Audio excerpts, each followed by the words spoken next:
Hello. We're trying a new setup today. Um, let's hope it works because this is cool. I'm filming on my phone, but it's like connected to my computer. It's like a whole thing. I wanted to do a podcast today because yesterday I got back from America. So I've been on a press trip to America for work.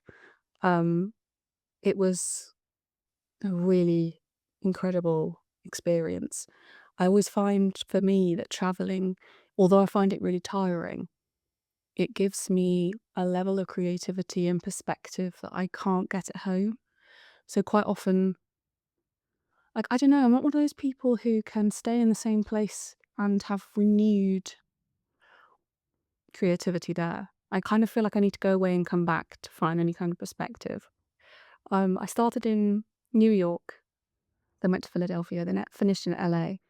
And the time in New York was really for me to, I don't know, it's kind of, it marked a moment of self knowledge of like, I am terrible with jet lag.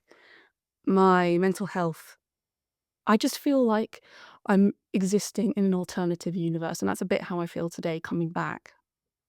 Um, but because of my predisposition to get very obsessive, whereas most people might feel that and like roll with it, I massively obsess about it and find it really hard to like enjoy myself. So I really wanted to go a bit earlier than I needed to sort of acclimatize. Before I went to America, I was really anxious about my teeth. I get very anxious about my health when I'm traveling. Um, Mostly because, especially in America, there's like a whole fear of the insurance and like I'm a diabetic and all of that. That now, like, it really makes my health anxiety a lot worse.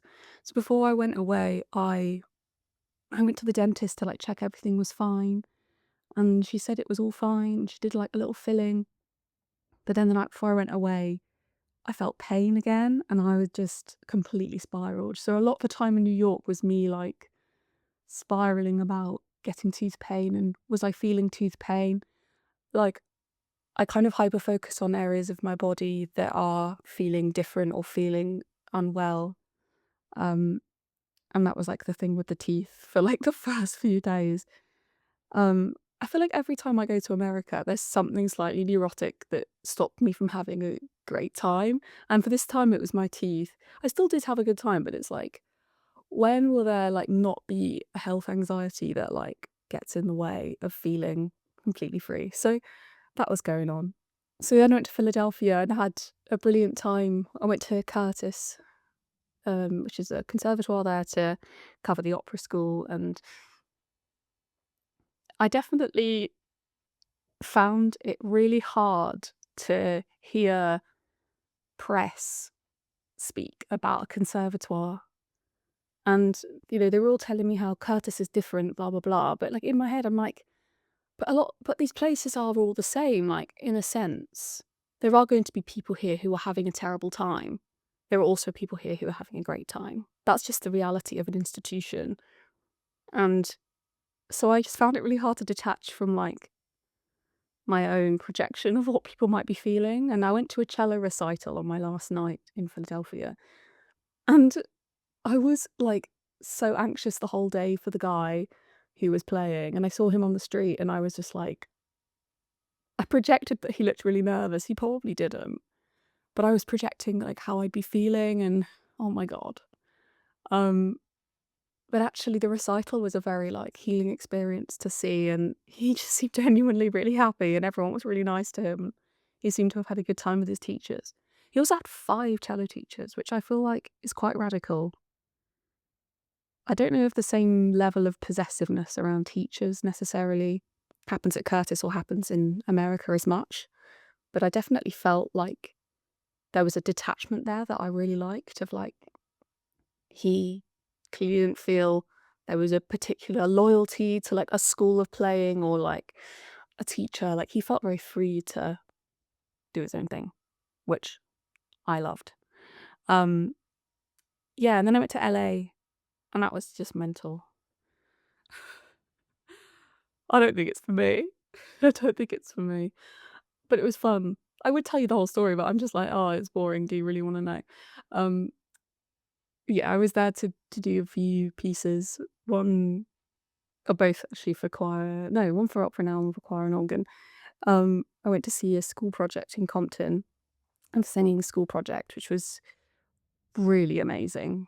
That it made me realize, like, I always kind of hated outreach. I hated the word outreach. I hated the idea of outreach and always felt like it's kind of a selfish perspective, but I always kind of felt like it took away from like my own playing and I just didn't I don't know whether it stems from like not really liking teaching. Um but this like reinvigorated me in a way of like realizing how beautiful group singing is. Um and like what it can give a young kid. And I don't know, they had this like amazing flyer that they were kind of marketing the singing scheme to the kids, and like it made me want to sign up. Like it is a lovely thing that they're able to do. I think it's like twice a week, and they have an hour and a half with this incredible singing teacher who like she is boss. And they were doing like solfege, and they were doing like really. She's got them doing some tricky stuff. I was really impressed. So I did that. I was staying in the downtown area. Um, I just think I found it like quite hard to like get around. Whereas like Philadelphia and New York are like fairly walkable. LA is just not. And I found that quite kind of stifling and I was getting like really tired. Um, but anyway, on my way back on the plane, I couldn't sleep because it was like 5 p.m. LA time. But we were supposed to be sleeping because we're gonna arrive in the UK.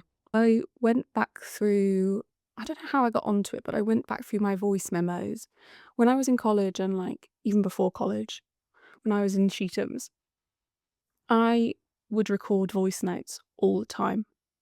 I also recorded a lot of videos, so I've got a lot of, like, videos of myself playing, but I think I deleted a lot of them. For some reason, I've got just so many voice notes, and they go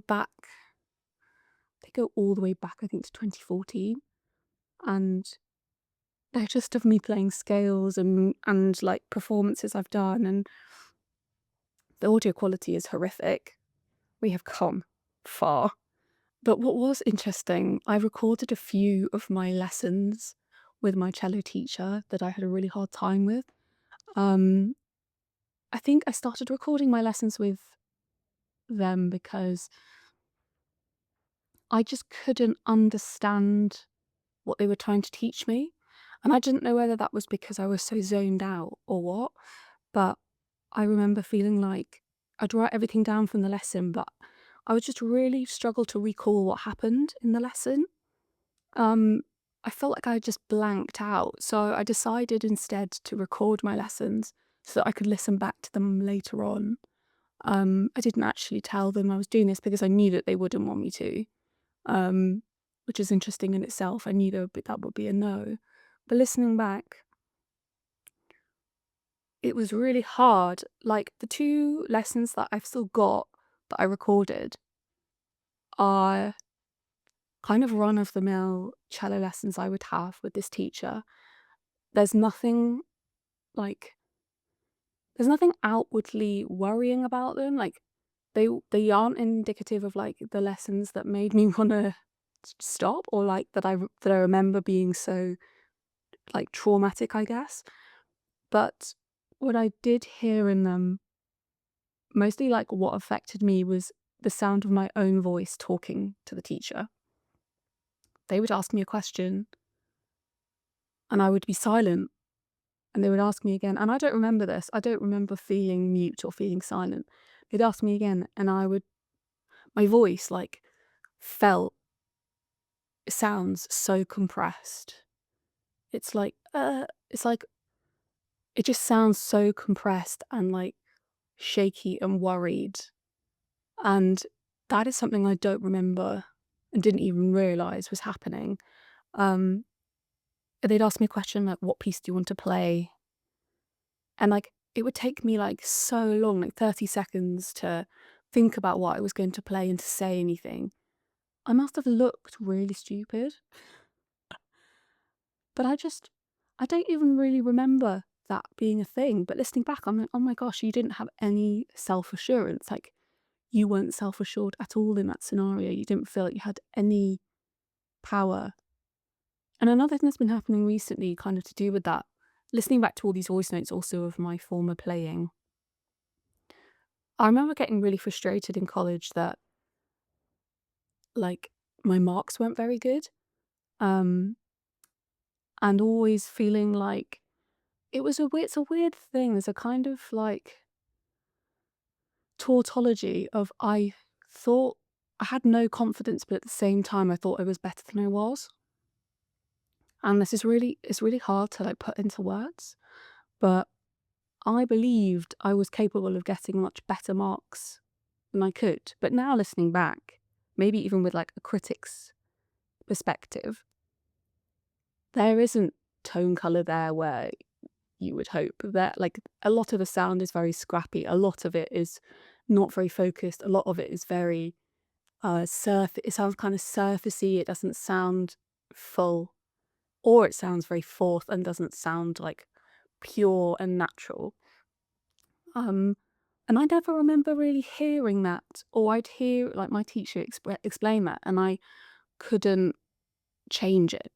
I felt very detached from any ability to change it, in spite of practicing so much. Um, and I don't know whether that's because of the time, or whether because I, as a critic, rather than as a musician, I hear things differently. And I wonder whether the way that we kind of distinguish the best musicians from, like, the ones that just do great, like, do fine, is actually the best musicians can hear differently, or, like, have an ability to hear in a way that's, like, deeper. I feel confident now that I would know how to improve, whereas back in college, I didn't feel confident that I knew how to improve at all. Um, I had really very little idea of beyond kind of, like, the baseline technical stuff. I couldn't really hear how, like, how could my sound improve? How could I stop sounding scrappy? I couldn't hear a lot of that, like, scrappiness. I don't know. I've sort of talked about this before, but I feel very aware of it now listening to recordings of myself from the past. Um, but that feeling of, like, both having no confidence and in a weird way being overconfident, that I can't really figure out. Um, I really can't figure that one out. I also wanted to talk about how recently I've really noticed a confidence just in my, like, general sense of self, um, and I guess a self-love or a self, like, assurance that I don't know if I've had before. This is something that I notice in the way I hold myself, in the way that I show up to events or show up or, like, talk to people. And I think a lot of it has to do I read this book last year called Boundary Boss, which, like, a lot of people teased me about. My therapist recommended it when I was with her the last time. It's by this woman called Terry Cole, who's, like, an American. I don't know what she is or does, but she's an American. And it is, like, yes, a stereotypically quite American sounding book, but it was really helpful for me to let go of, like, the chronic people pleasing that has destroyed my life. I think people pleasing, it's one of the things when you kind of decide not to do it anymore that really frustrates you and other people. Um, and you just kind of want to shake people because people pleasing is, like, almost the opposite of self assurance. How can you be self assured if all you're trying to do is please other people? How can you? And also, when you're, like, meeting someone and they're people pleasing, how do you know who real them is if they are always encountering a version that's like pleasing to everyone else? I find that like the most attractive people to me are those that like I always just find it really inspiring, people that just go about their life regardless. That's so attractive. And this kind of like morphing, meandering thing, no, not a fan. I think I say that I kind of have recovered, and then I still really struggle to speak my mind in certain scenarios and to assert. I find it hard to tell people what to do still, which I have to do sometimes. Not, I think maybe I just have to try and do it more. And that side of the self assurance isn't great because I worry that they're going to think of like, what right has she to tell me what to do? Even if it's in scenarios where I need to tell people what to do, there's just something there about that. But the self-love thing has been very new and has been very nice and has been very lovely um, to notice because it turns up in, like, even though I've never had like a great love where both you and the other person reciprocally love each other. I'm yet to have like my first like love in that way. It's either always been like one-sided or the other sided. Um, and I think even in spite of not knowing that, I'm still very secure in the fact that that exists for me somewhere. And I think that like even a few months ago, I didn't believe that. I think there's something to do with being okay alone as well. That no matter who comes and goes, I know that there will be a kind of higher love out there for me. Um, and I think that's more what my self-love looks like. It's more of like the trust um, that I am a person who is deserving of and will experience that. I'm so sure. I don't know where that sureness has come from, but I just feel very sure. And that makes the rest of my life, it doesn't make it easy, but it means that, like, when I have to make difficult decisions, or if I have to ask for something I need, or if I have to let someone down, it's not swaying my full emotional self anymore. Like, it's not ruining my day anymore. Like, I got a really difficult text the other day from someone who was accusing me of hurting them, and I talked through it with this person. We talked through the scenario, and it was like even after all of that, there was still like an attack on me. And it's the kind of message that like just makes you feel sick. But I was just very aware of like receiving this message and just feeling not feeling the day ruined by it like I could have done. Um Actually though, it did kind of emerge. I left it like a few days before replying, and it sort of did emerge as like more of a big deal than I first thought. But it's definitely in a different way of like, I don't feel, I just don't feel as swayed. People are going to do what they're going to do. They're going to write nasty shit. I don't know. I'm kind of just feeling more open to like the full, the full works from people. Give me your full works. Um, but I'm also really aware how like dating in the modern world, we're so bad at telling each other like how we really feel, me included. Why? Like, so I have decided I don't want to go on the dating apps anymore because they are ruining my life and I've never actually had a good experience from them. Um, so I was just like, well, I also haven't had the best experience meeting people in real life, but 50-50, and I'd rather just not have the clutter on my phone, I guess, and more things to reply to. So I've deleted them. But it just makes me realise, if I was to encounter someone that I really liked and we were going out a lot, and this has happened, like, it will usually have to be me that mentions the vibe, if there is a vibe. And I just think that's so annoying. And maybe it is always because I'm the only one feeling a vibe. But I don't think that's true. I think, is it because, am I ruining the romance by mentioning the vibe?